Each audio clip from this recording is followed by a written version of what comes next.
Noticed a number of you working and filling up your artboard and then working out here in the gray area.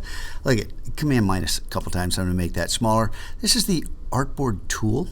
You can, after clicking it, grab a corner, resize this, and holding down Option or Shift still works.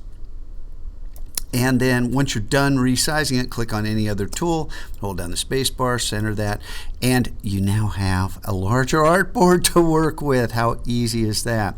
All right, so this is text, and it's representing, it could be your logo, could be Toy Story, but I'm going to drag it up there and then Option drag out a copy. Because this is text and I want to do something radical to it, I'm going to make a copy. Always, always, always make a copy so you can see the evolution of your work, but especially when you're going to turn this text into a shape. And you do that with Create Outline. Shift-Command-O. It's under Type, Create Outlines. Did I mention make a copy of your text before you do this? Because once you do this, it's no longer editable. Okay, so Shift-Command-O. I showed you where it was. And now this is a shape. It's no longer text. I'm going to hold down the space bar and then the Command key to get the magnifying glass and zoom in on this so we can see what we're doing. All right, so now, not with the black arrow, but with the white arrow, everything is selected. You have to deselect. If you click on the fill, you select everything once again, deselect. If you click on a point, that point is selected independent of all the other points on this letter, and it can then be modified. Command Z, undo. Now, once you click to add another point, you can shift click.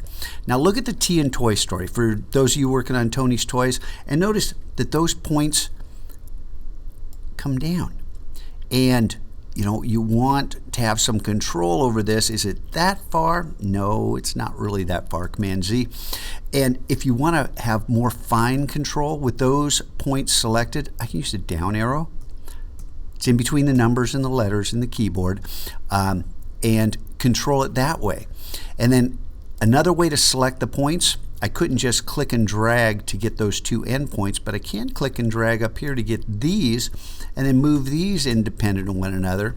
And say I wanted to thicken up this stroke, but I want to do it so it's still symmetrical. Well, think about it.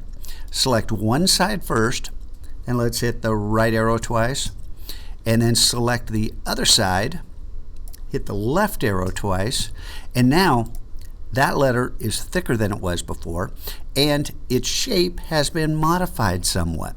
So as we do the homage to Toy Story with Tony's Toys, with the logo for our toy drive, and with any logo you're working on, you can turn your type into shapes and then affect the actual shape of that letter.